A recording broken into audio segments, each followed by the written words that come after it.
Le Royaume-Uni a réaffirmé son soutien au plan d'autonomie marocain pour le Sahara, le qualifiant de base la plus crédible, viable et pragmatique, en vue d'une solution durable. Cette position a été exprimée le 23 avril 2026 à Londres, lors de la rencontre entre Yvette Cooper, ministre britannique des Affaires étrangères, et son homologue marocain Nasser Bourita. Elle s'inscrit dans le prolongement de l'engagement pris à Rabat en 2025, soulignant l'importance du processus onusien et reflétant un consensus international grandissant.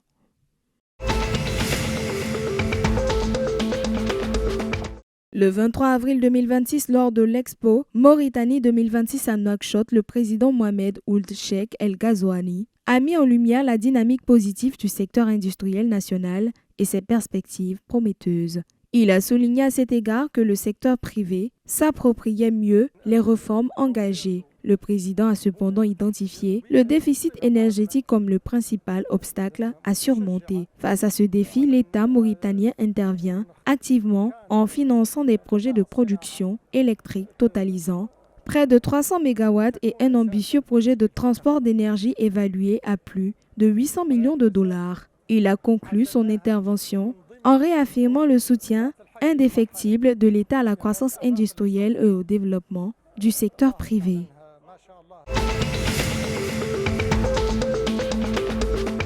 Le déficit de la balance commerciale énergétique de la Tunisie a diminué de 20% pour atteindre 1 676 millions de dinars à fin février 2026. Malgré les fluctuations des prix mondiaux selon l'Observatoire national de l'énergie et des mines, cette amélioration résulte d'une hausse de 55% des exportations énergétiques en valeur et d'une baisse de 10% des importations. Les variations des volumes du taux de change dollar-dinar et des cours de Brent baissent de 4 $ le baril en février 2026 par rapport à 2025, expliquent ces chiffres, dans un contexte où le dinar s'est déprécié de 10% face au dollar.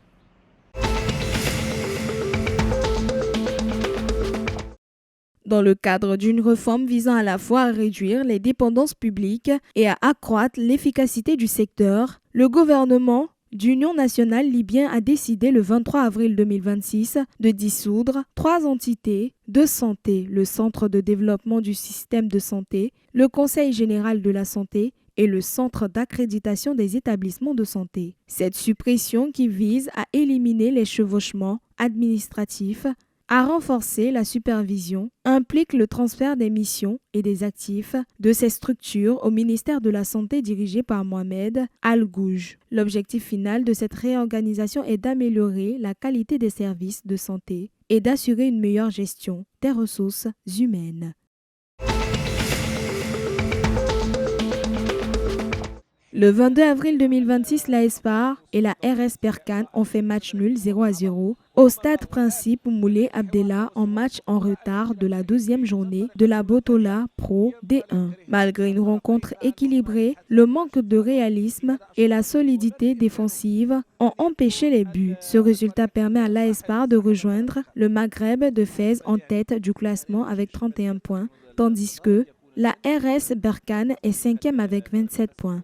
Ce match s'inscrit dans un calendrier chargé pour le club de Rabat déjà qualifié pour sa première finale historique de la Ligue des champions africaine contre les Mamelodi Sundowns.